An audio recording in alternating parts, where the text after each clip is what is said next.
Visiblement, Lady Diana ne nous avait pas été dévoilée entièrement. Disparue en août 1997 dans un accident de voiture, la princesse de Galles demeure encore aujourd'hui une icône au-delà du Royaume-Uni, après s'être forgé une réputation de femme bienveillante, à l'écoute des autres, mais aussi, très engagée.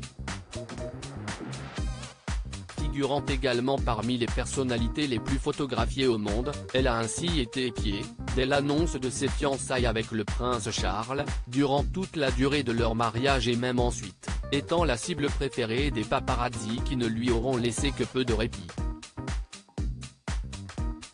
Également icône mode, Lady Diana a été photographiée par les grands noms de la photographie, de Patrick Demarche à Mario Testino.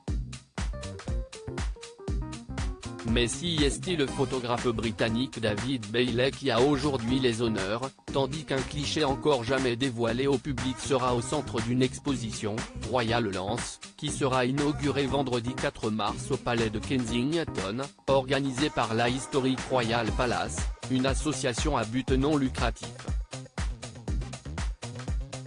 Un cliché en noir et blanc de Lady Diana pris en 1988, sur lequel on la voit de profil, vêtue d'une robe à une manche, avec simplement pour apparat une paire de boucles d'oreilles en pierre précieuse. Un cliché sublime où l'on constate la grâce de la mère des princes William et Harry, et qui va sûrement entrer dans l'histoire et nourrir un peu plus son image iconique. Lady Diana, inspirante jusqu'au cinéma inspirante malgré sa disparition, Lady Diana continue de faire l'objet d'hommages, aussi bien dans le monde de la mode, elle qui refusait de porter du Chanel après son mariage, mais aussi, au cinéma. Après un premier biopic porté par Naomi Watts sorti en 2013, c'est Kristen Stewart qui a récemment prêté ses traits pour incarner la princesse dans Spencer.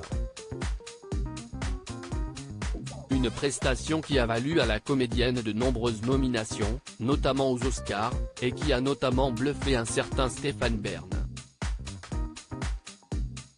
Elle est absolument magistrale. J'ai rarement vu une telle prestation. Dans son attitude et sa façon de se mouvoir, tout est convaincant.